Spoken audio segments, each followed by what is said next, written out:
And welcome back, everyone. Listen, there's the policy and the politics of what's going on in the Middle East right now. And Andrew, when we were going to break, you were saying about really the lack of options to a certain degree. Sure, we give some financial aid, some foreign aid to these countries, but either you pull the aid or you don't. But you really can't control now what's happening on the streets, on the Arab street. And first of all, let's be clear that while these protests and riots are going on, there are plenty of people on the streets holding signs saying these people do not represent all of us. At least in Libya they are.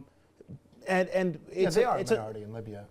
Yes, but they're the ones that we see, and they're the ones who are doing all of these. They have rocket-propelled grenades. I mean, picture a bunch of gangs and there's not an internal the Bloods and the infrastructure. Crips, driven by an ideology. But this goes to a long-standing problem of our intervention in foreign countries. We like to think that we can control the entire world, and we can't. You're right. Well, that's a perfect segue to the issue of Israel now and Iran. And Netanyahu went on the Sunday circuits and the talk show circuits, and he made his opinions clear. I think Romney's got to be a little careful with this, because certainly the Jewish vote's important, Florida, et cetera, but I don't think there's an appetite on the American public to get involved in somewhere else. And if all of a sudden, Israel takes preemptive action against, a potential nuclear threat here, I can understand the logic of it, but we all know somehow, some way we're going to get involved. And I don't think the public wants that. Politically, it's a little bit more complicated than I think people make it. Leadership sometimes means you make tough decisions.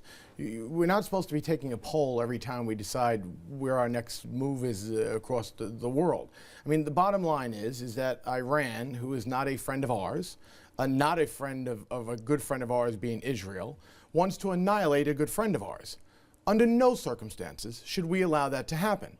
And if Israel were to decide on their own that they need to strike Iran hard, then we need to stand with them as they go about their business there. Because would we have the same reaction for any other ally? If India said, you know what, I've had enough of Pakistan and we're just going to go, we would do everything in our power to try to stop it. You're comparing now Pakistan and Iran. U.S. allies and us abdicating our foreign policy to a partisan leader of a foreign government. Yes, I am. Okay, well, I disagree wholeheartedly with you, because I believe that Iran, given a nuclear device, is not Pakistan, as much as I am not in favor of what's going on in Pakistan these days. But Pakistan has their own problems because we have India there to kind of quiet them down, on their own, because India will go take care of Pakistan before we ever got to.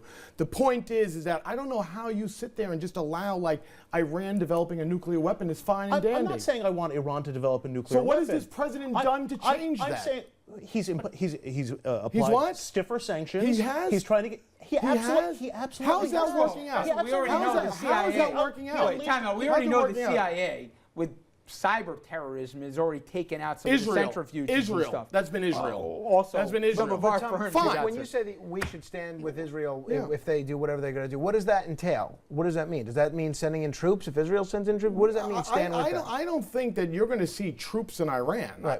What is the specifics of stand with Israel? I think that just verbalizing our support for their military action would be more than enough for me. Defense Minister